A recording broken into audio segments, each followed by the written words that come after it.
혹시 이런 느낌 알아요? 머릿속엔 분명히 뭔가 있어요. 아직 말이 되지 않은 것들이. 누군가의 말 한마디에서 그 사람 전체 인생이 보이는 것 같고, 어떤 문제를 보면 남들이 아직 보지 못한 답이 먼저 보이는데, 정작 입을 열면 아무것도 나오지 않아요. 그냥 그게 하다가 끝나버려요. 그리고 나중에 혼자 있을 때 그제서야 완벽한 말이 떠올라요. 아, 그때 이렇게 말했어야 했는데. 이거 당신만의 이야기가 아닙니다. 이건 INFJ의 거의 모든 사람이 평생 한 번쯤, 아니, 매일 경험하는 일이에요. 오늘은 그 이유를 설명해 드리려고 해요. 그리고 왜 당신 안에 있는 것이 천재성인지, 왜 그게 지금까지 꺼내지지 않았는지. INFJ를 두고 흔히 공감 능력이 뛰어나다고 말해요. 맞는 말이에요. 근데 그건 반밖에 안 맞아요. INFJ의 진짜 능력은 공감이 아니라 패턴 인식입니다. 사람의 감정을 느끼는 게 아니라 사람의 감정 뒤에 있는 구조를 읽는 거예요. 누가 왜 그런 말을 했는지, 그 말 뒤에 어떤 두려움이 있는지, 이 상황이 10년 뒤에 어디로 흘러갈지. INFJ는 그게 직관적으로 보여요. 보이는 게 아니라 느껴지는 것도 아니에요. 그냥 아는 거예요. 심리학에서는 이걸 내향적 직관이라고 불러요. 하지만 그 단어가 너무 학문적이라 와닿지 않잖아요. 더 정확한 비유를 드릴게요. INFJ의 뇌는 마치 수천 개의 점을 한꺼번에 보고 있는 것 같아요.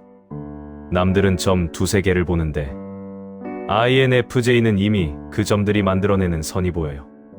패턴이 보여요. 결말이 보여요. 그래서 INFJ가 말할 때 종종 이런 소리를 들어요. 어떻게 그걸 알았어? 그거 맞아. 그런데 나도 말 안 했는데. 당신이 신기한 게 아니에요. 당신의 뇌가 다르게 작동하는 거예요. 그리고 이 능력은 단순히 사람을 이해하는 데만 쓰이는 게 아니에요. 글쓰기, 음악, 철학, 상담, 전략, 기획, 사회 비평. INFJ가 가장 깊이 들어갈 수 있는 분야들이에요. 왜냐하면 이 모든 분야의 핵심은 결국 하나거든요. 보이지 않는 것을 보이게 만드는 것. 그런데 왜 이 능력이 세상에 잘 안 나오는 걸까요? 이건 단순히 내향성 때문이 아니에요. INFJ가 자신의 천재성을 억누르는 데는 훨씬 깊은 이유가 있어요. 첫 번째, INFJ는 자신의 직관을 믿지 않아요. 머릿속에 뭔가 보이면 제일 먼저 하는 생각이 뭔지 알아요? 내가 과민 반응하는 건 아닐까? 이게 틀리면 어떡하지? 남들은 다 다르게 생각하는데 내가 이상한 거 아냐? INFJ는 자기 내면의 신호를 의심하는데 에너지를 다 써요.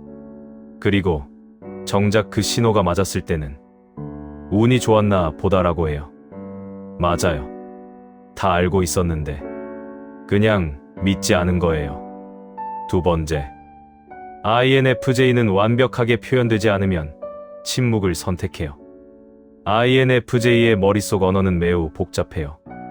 한 가지 감정이나 생각이 아니라 수십 개의 층위가 동시에 존재해요. 그걸 말로 꺼내려면 엄청난 번역 작업이 필요해요.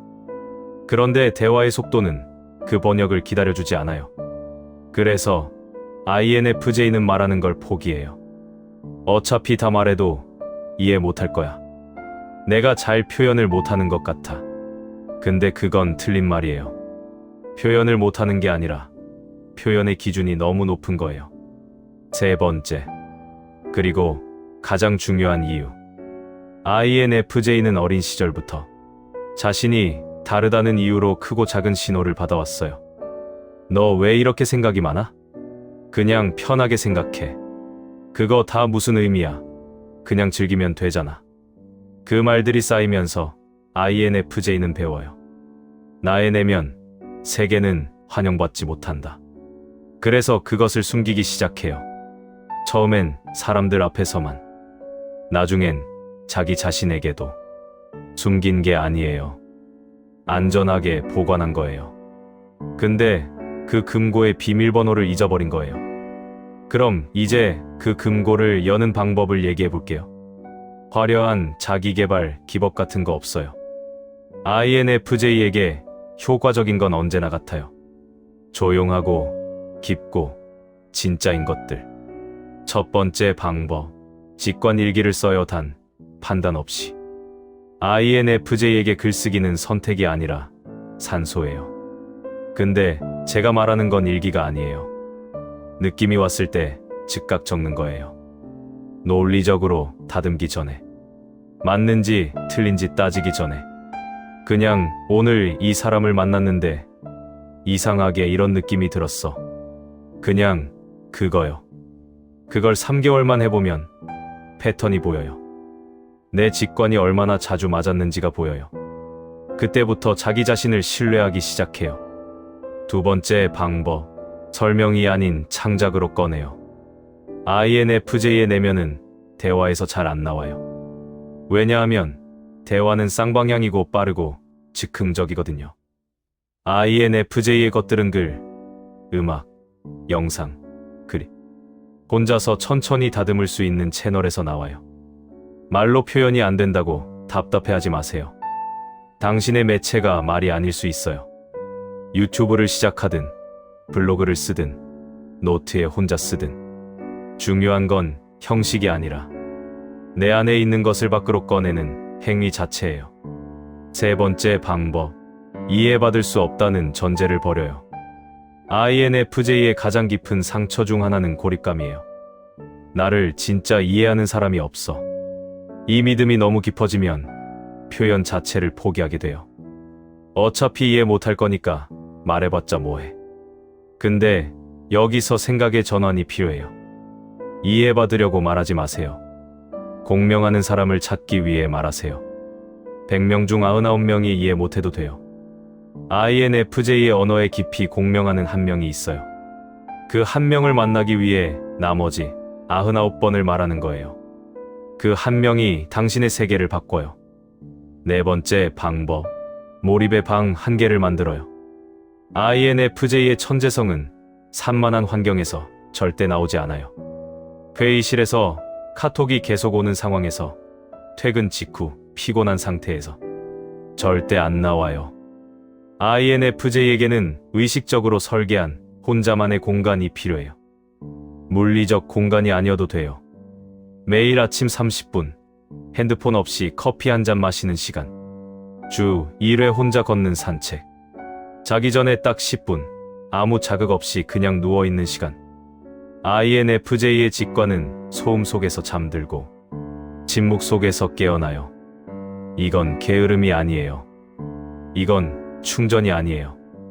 이건 INFJ의 작업 방식이에요. 다섯 번째 방법, 완성을 목표로 하지 말고 흔적을 목표로 해요. INFJ가 뭔가를 시작하지 못하는 가장 큰 이유. 이게 완벽하지 않으면 내놓기 싫어. 이 완벽주의는 기준이 높아서가 아니에요. 내 진짜 모습이 평가받을까봐 두려운 거지예요. 글을 썼는데 틀리면 나라는 사람이 틀린 것 같은 느낌. 영상을 올렸는데 아무도 반응 안 하면 내 내면이 거절당한 느낌. INFJ에게 창작은 자아와 분리가 안 돼서 실패가 훨씬 더 아프게 느껴져요. 그러니 이렇게 생각해보세요. 완성품을 내놓는 게 아니라 오늘의 내 흔적을 남기는 거야. 흔적은 틀려도 괜찮아요. 흔적은 미완성이어도 괜찮아요. 흔적은 어제와 달라도 괜찮아요. 그 흔적들이 쌓여서 나중에 작품이 되는 거예요. 마지막으로 한 가지만 말할게요. INFJ가 세상에 가장 주는 게 무엇인지 아세요? 기술이 아니에요. 재능이 아니에요. 깊이예요. 얕은 시대에 깊이 보는 사람. 빠른 세상에 멈춰서 의미를 묻는 사람. 모두가 앞을 볼 때 뒤와 옆과 아래를 동시에 보는 사람. 그게 INFJ예요. 그리고 그 깊이는 노력해서 만들어진 게 아니에요. 처음부터 당신 안에 있었어요. 억눌렸던 거예요. 없어진 게 아니에요. 지금 이 영상을 보고 있는 당신이 만약 한 문장이라도 나 이야기 같다고 느꼈다면 그게 신호예요. 당신 안에 있는 것이 나오고 싶다는 신호. 그걸 꺼내는 게 두렵다는 거 알아요. 평생 안전하게 보관해왔으니까. 근데 당신이 꺼내지 않으면 그 깊이를 필요로 하는 누군가는 평생 그걸 만나지 못해요. 당신의 천재성은 당신만의 것이 아니에요. 그것을 기다리는 사람이 있어요. 오늘도 깊이 생각해줘서 고마워요. 구독과 좋아요는 저한테는 당신이 여기 있다는 신호예요. 다음 영상에서 만나요.